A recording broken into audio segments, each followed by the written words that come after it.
12h04 e aqui nos estúdios do Band Cidade recebemos aqui agora o senhor, o juiz Cláudio Miller Parreja, né?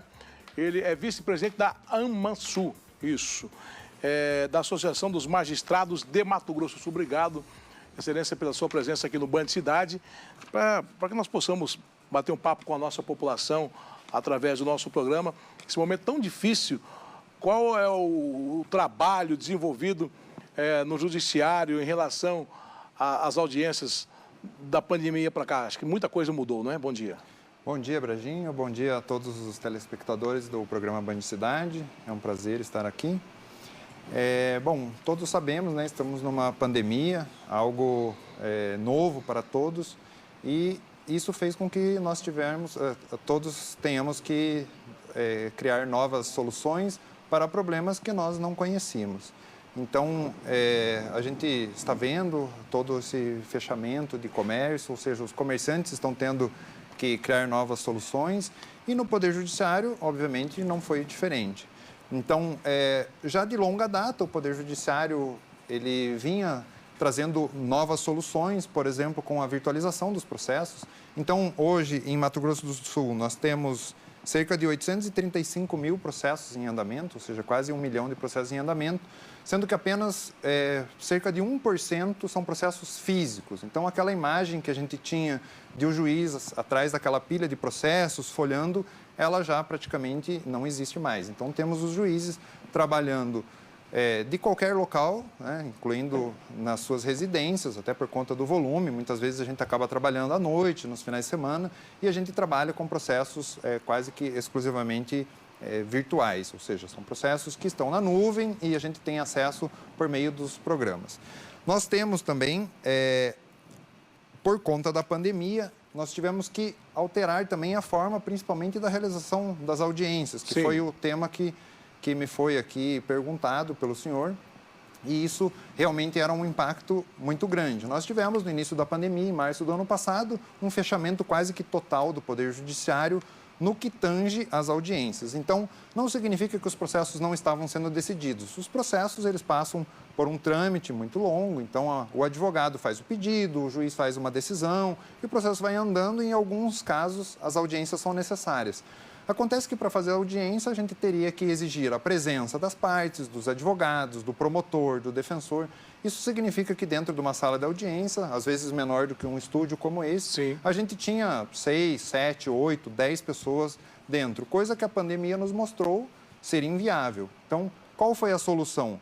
Nós começamos, em março, abril, a pensar alternativas, e isso fez com que, inclusive, o CNJ, o Conselho Nacional de Justiça, regulamentasse em âmbito nacional a realização de audiências ou por videoconferência, que é o termo mais conhecido, mas nós também falamos em audiência telepresenciais. Então, o que nós temos?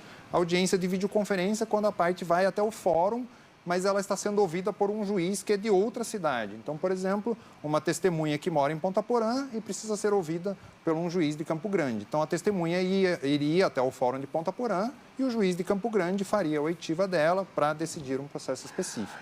Doutor, como o senhor analisa o déficit no judiciário, aqui especificamente na nossa área, aqui em Campo Grande, em Mato Grosso do Sul? O senhor diz déficit no sentido em relação aos magistrados, o senhor acha que precisa mais? Então, essa é uma disputa sempre que existe, né? Ou seja, a gente tem um número crescente de processos entrando, e a pandemia, as pessoas imaginaram que poderia haver um represamento, mas eu até trouxe uma anotação aqui. No mês de março desse ano, que foi o mês em que a gente teve quase 2 semanas de lockdown aqui no estado, foi o mês que teve o maior número de audiências, comparando com fevereiro desse ano e janeiro desse ano. Então, a gente teve um número de 17.500 audiências em março deste ano, 11.500 em fevereiro, no mês passado, quando não tinha o lockdown. E, para termos comparativos, em março do ano passado, a gente fez 11 mil audiências. Então, você vê que mesmo no mês em que a gente ficou 2 semanas fechadas, a gente teve um número expressivo de audiências.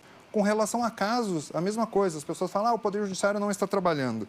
Nós temos, esse ano, um número de distribuição de 130 mil processos, sendo que março deste ano, enquanto a gente Só no ano teve... 2021. Só 2021. 130 mil processos de janeiro a abril deste ano. Abril, obviamente, estamos no meio ainda.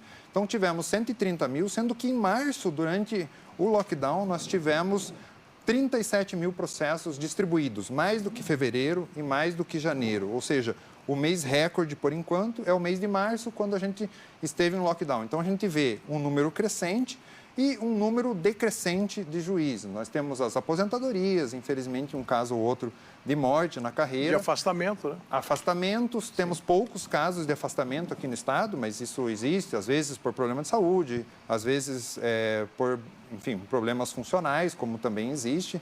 Mas nós temos daí o outro lado da moeda, que é o Estado poder aumentar o valor do orçamento do Poder Judiciário para que a gente possa fazer a contratação de novos juízes, né? Então, assim, esse é um tema muito delicado e isso cabe ao Tribunal de Justiça, à presidência do Tribunal de Justiça, juntamente com o governador do estado, a resolução se haverá ou não possibilidade ou condições de aumentar o número de juízes que estão na ativa. Com certeza, esperamos que sim, né? Boa sorte. Muito obrigado. São 12 horas e 10 minutos em Campo Grande, Mato Grosso do Sul.